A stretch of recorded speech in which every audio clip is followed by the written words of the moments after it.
आप समझते हैं आपकी शायरी से कुछ जागा है अभी तक?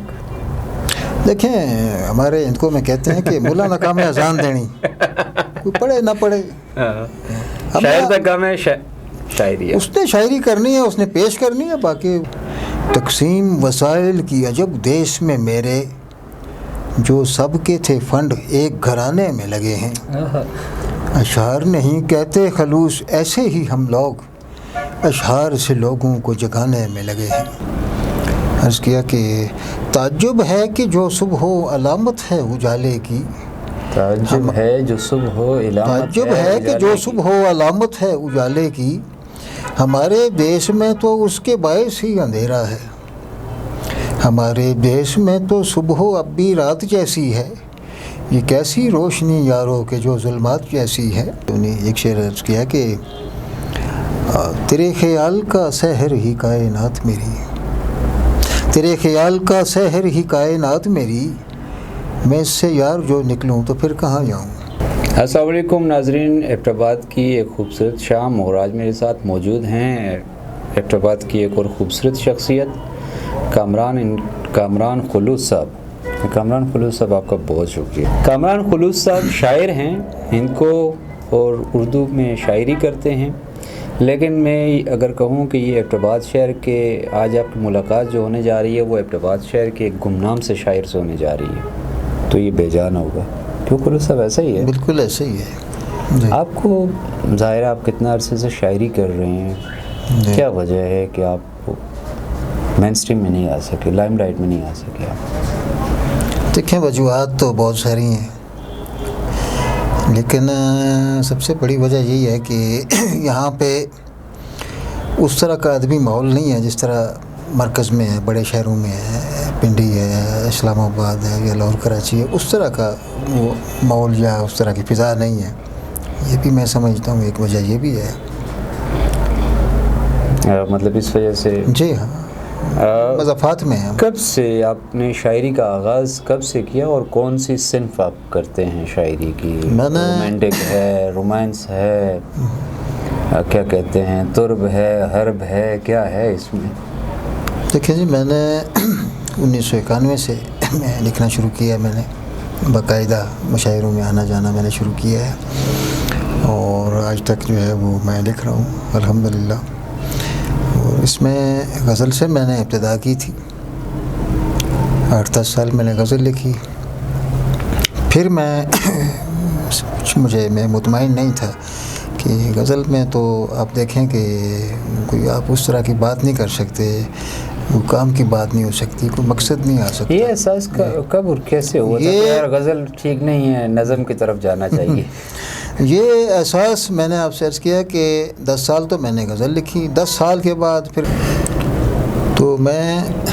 मैंने महसूस किया, काफ़ी टाइम मैंने 10 साल गज़ल लिखी।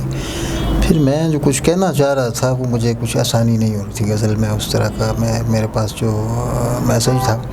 फिर मैं नज़्म की तरफ आ गया और अल्हम्दुलिल्लाह नज़्म जो है मैंने फिर 20 साल हो गए मैं लिख रहा हूँ। कुछ सुनाई था कि हमें भी अंदाज़ा हो कि कामरान खुलूस साहब के दिल में कौन से ऐसे भंबड़ हैं जो बिल्कुल हैं, मैं जैसे वो दुनिया के सामने पेश करना चाहता हूँ मैं, बिल्कुल हैं। एक शेर से मैं स्टार्ट लेता हूँ। अर्ज़ किया कि कहाँ सुबह हुई हमदम, अभी तो रात बाकी है, हमारे देश में इस तीरगी का साथ बाकी है। और नज़्म भी इसी तर्ज की है। अर्ज़ किया कि ताज्जुब है कि जो सुबह हो अलामत है उजाले की, ताज्जुब है जो सुबह हो अलामत है उजाले की, हमारे देश में तो उसके बायस ही अंधेरा है। हमारे देश में तो सुबह अब भी रात जैसी है, ये कैसी रोशनी यारों के जो जुल्मात जैसी है। हमारे यहाँ तो सूरज की नहीं मिलती ज़िया सबको, हमारे यहाँ बड़े हैं या के छोटे ये गिला सबको। यहाँ आज़ाद होकर भी नहीं आज़ाद हम यारो, यहाँ अपनों के हाथों हो गए बर्बाद हम यारो। अज़ल से पस्त है जो उसको बाला कह नहीं सकता, अंधेरे को कभी भी मैं उजाला कह नहीं सकता, चमन जैसा है उसका हूबहू खींचा है ये नक्शा, मेरे अशार में यारो नहीं है कोई भी पर्दा। लेकिन कामरान खुलूस साहब, शायर जो होता है वो बाज़ औक़ात माशरे को, अपनी कौम को उम्मीद दिलाता है। जी हाँ। ये आपके अंदर इतना गुस्सा क्यों है? देखें, ये गुस्सा बजा है। यानी जब हम देखते हैं कि हमने एक मुल्क हासिल किया और लाखों जानें हमने कुर्बान की, एक नज़रिया था, और आज तक जो है वो जो नज़रिया है वो दफन हो गया। यानी जिस मकसद के लिए ये मुल्क बना था वो आज तक हम हासिल नहीं कर सके। जिस नारे पे कमियां तो हैं जी हाँ साहब, लेकिन बहुत कुछ बेहतर भी तो हुआ है। ठीक है, माशी नामवारियाँ हैं, नाइंसाफियाँ ज़रूर हैं, ये बात तो लाजमी है कि कभी शायरी जो आपकी किसी प्लेटफॉर्म पे आपको मौका मिला हो जाने का और वहाँ आपको पसंदीदगी मिली हो, पजीराई मिली हो? बस जहाँ शहर में सुनाते हैं किसी को अपने दिल जी हाँ, क्यों नहीं सुनाते, जहाँ मौका मिलता है, जहाँ कोई बुलाए चले जाते हैं। यहाँ नवा शहर में, चूँकि रहता भी नवा शहर में हूँ, वहाँ अदबी तंजीम है बज़्म अहले सुखन, वहाँ मैं मुंसलिक हूँ उनके साथ। फिर इसी तरह हवेलियाँ में हर्फ अकादमी के नाम से एक अदबी तंजीम है, वहाँ भी आना जाना होता है। जहाँ मुशायरा हो, जहाँ कोई बुलाए तो मैं चला जाता हूँ। तो ये सुना के हाल दिल आपका कभी बोझ हल्का नहीं हुआ या बढ़ता गया? नहीं, बोझ हल्का होता है, सुनाने से तो बोझ हल्का होता है। आपके अभी तक मजमूए कलाम कोई शाया भी हुए हैं या अभी तक नहीं हो सके? मेरे वैसे तो 3-4 किताबें लिखी हैं, उसमें अभी एक कंपोज हो चुकी है सुबह पे नूर के नाम से, तो बाकी जो हैं वो भी इंशाल्लाह अल्लाह करेगा जो हालात बनेंगे कंपोज करके उसको पेश करेंगे। अब अमूमन बहुत से इदारे हैं जो इस तरह की कुतब को, शुअरा के, अदीबों की सरपरस्ती करते हैं, आपने कभी उनसे रब्ता किया? देखें, उनके पास बजट नहीं होता हमारे लिए, मैंने रब्ते भी किए हैं, वो उनसे मुझे जवाब जो मिला है वो यही है कि हमारे पास फ़ंड अभी नहीं है। तो ज़्यादातर लोग अपने उससे जेब से ही करते हैं। आप शायरी के अलावा आप क्या करते हैं? ज़ाहिर है एक ज़िंदा रहने के लिए तो कुछ ना कुछ करना पड़ता है, शायद तो हमेशा जो है वो मफलूकल हाल ही रहते हैं बेचारे। बिल्कुल, तारीख यही बताती है हमें। ऐसा ही है। मेरा अपना छोटा मोटा काम मैं करता हूँ, मेरा सेल का काम है, मैं इंश्योरेंस का काम करता हूँ, उसके अलावा मेरे पास 2-4 आइटम हैं अपने सेल के, वो मैं करता हूँ, उससे गुज़रोकात करता हूँ।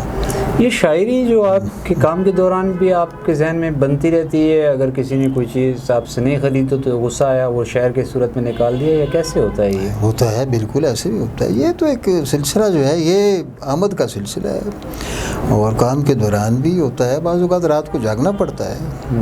जी हाँ, आमद किसी वक्त भी हो सकती है।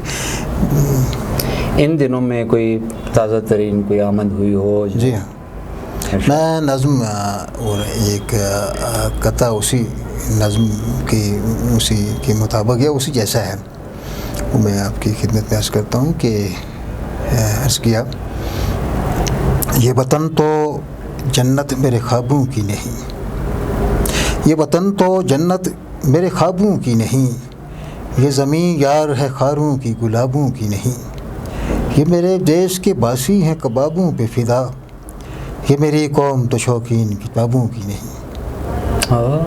मतलब हमें खाने को दे दो, पढ़ने को छोड़ो। पढ़ने को छोड़ो, पढ़ने वाला हमने वो कर दिया है, चैप्टर क्लोज कर दिया। अब नज़्म भी इसी तरह की है। अर्ज़ किया कि पढ़ने में लगे हैं ना पढ़ाने में लगे हैं,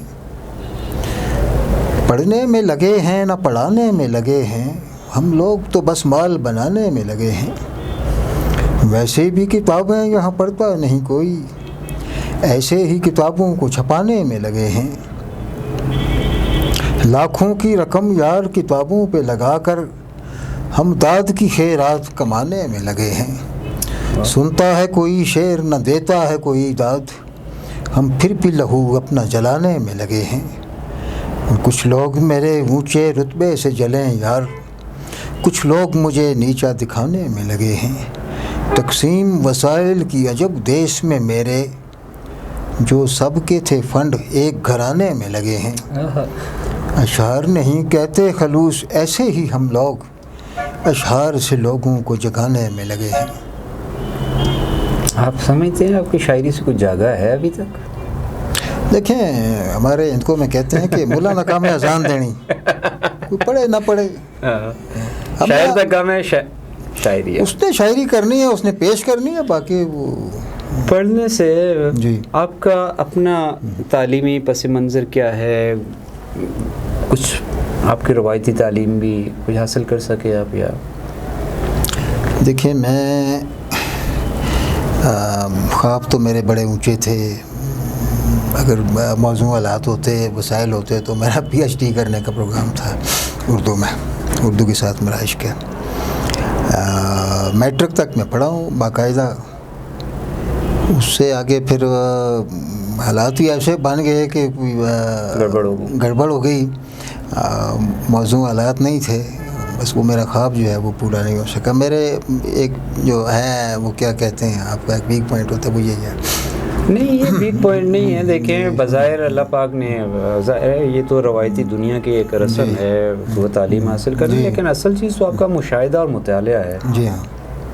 जो चीज़ आप फितरत से हासिल कर सकते हैं शायद वो किताबों में नहीं मिलती। जी। शायरी आप ज़्यादातर आपको किस ज़ुबान में पसंद है? हिंदी में करते हैं, उर्दू में? देखें, उर्दू तो हमारी कौमी ज़ुबान है, उसमें तो मैंने इब्तिदा उसकी लज़्ज़त कुछ हो रही है, उसकी लज़्ज़त कुछ हो रही है, उसकी वुसअत भी है, वुसअत है, और उसके सुनने वाले ज़्यादा हैं। और हिंदी में भी मैं लिखता हूँ। जी हाँ। कोई हिंदी का? हिंदी को मैंने इस अपने एबटाबाद के ऊपर एक नज़्म लिखी है, वो मैं आपकी नज़र करता हूँ। ज़रूर। अर्ज़ किया कि कोई भी शहर नहीं मिलता मेरे एबटाबाद हज़ारे नाल, कोई भी शहर नहीं मिलता मेरे एबटाबाद हज़ारे नाल, रीसा भावें लख प्या करे दिल कट दे नज़ारे नाल। ये मेरा बहुत सोहना शहर है दुनिया उत्ते जन्नत, इसदी इस सोने आई दी मंगा हर वेले में मन्नत।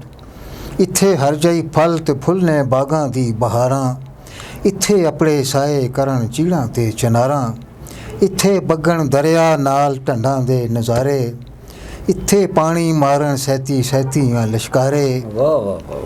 इत्थे ठंडा ठारे पानी ठंडी ठार चंगे, इत्थे सब कुछ सावा लगे सावई इसदा रंगे।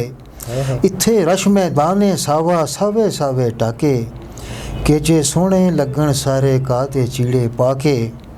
इत्थे सारा साले बारिश क्यों होवे फिर सेका, इत्थे मां इंजू लगदाए ठंडू दाए ठेका।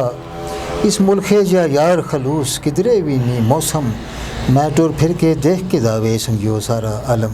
ज़बरदस्त। मतलब आपने जो शेर है उसको आपने अशार की सूरत में परो दिया। जी हाँ। कामरान साहब, एक ज़ाहिर है ये शायरी बहुत से लोग पसंद भी करते हैं इसको, लेकिन आप क्या समझते हैं कि आपको पजीराई क्यों नहीं मिल रही अभी तक? ये हमारा क्या मुज़ाहिमती मिजाज नहीं है? हम मजमूई तौर पे क्या मुज़ाहिमत पसंद नहीं है हम लोग? ऐसा ही है, बिल्कुल ऐसा ही है। असल में हम लोग वो इतने ज़्यादा उसमें मुआशी गर्दाब में फंसे हुए हैं कि वो लोगों का ज़ौक़ जो है या शौक़ जो है वो ख़त्म हो गया है, मैं समझता हूँ। वरना मज़ामत जो है वो हर इंसान के उसमें ख़मीर में शामिल है कि जहाँ भी वो देखेगा नाइंसाफ़ी देखेगा, जबर इस्तेसाल की पामाली देखेगा या नामवारी देखेगा, वो उसके अंदर वो चीज़ मौजूद होती है, लेकिन दब जाती है जब आप स्ट्रेस में गर्द उसको जो है वो जी दबा देते हैं, दबा देती है। खुलूस साहब, आपसे एक अपनी पसंद का एक खूबसूरत सा एक शेर हमारे नाज़रीन के नाम कर दें, फिर इजाज़त चाहेंगे? क्यों नहीं। एक शेर अर्ज़ किया कि तेरे ख्याल का सहर ही कायनात मेरी, तेरे ख्याल का शहर ही कायनात मेरी, मैं इससे यार जो निकलूं तो फिर कहाँ जाऊं। बहुत शुक्रिया। मेरे ख्याल में इसी शेर के साथ नाज़रीन कामरान खुलूस साहब से भी इजाज़त लेंगे, क्योंकि ये भी इजाज़त मांग रहे हैं जाने की और हमें भी इजाज़त ले लेनी चाहिए। अब कामरान साहब आपका बहुत शुक्रिया। बहुत शुक्रिया जी आपका, थैंक यू। अल्लाह हाफ़िज़।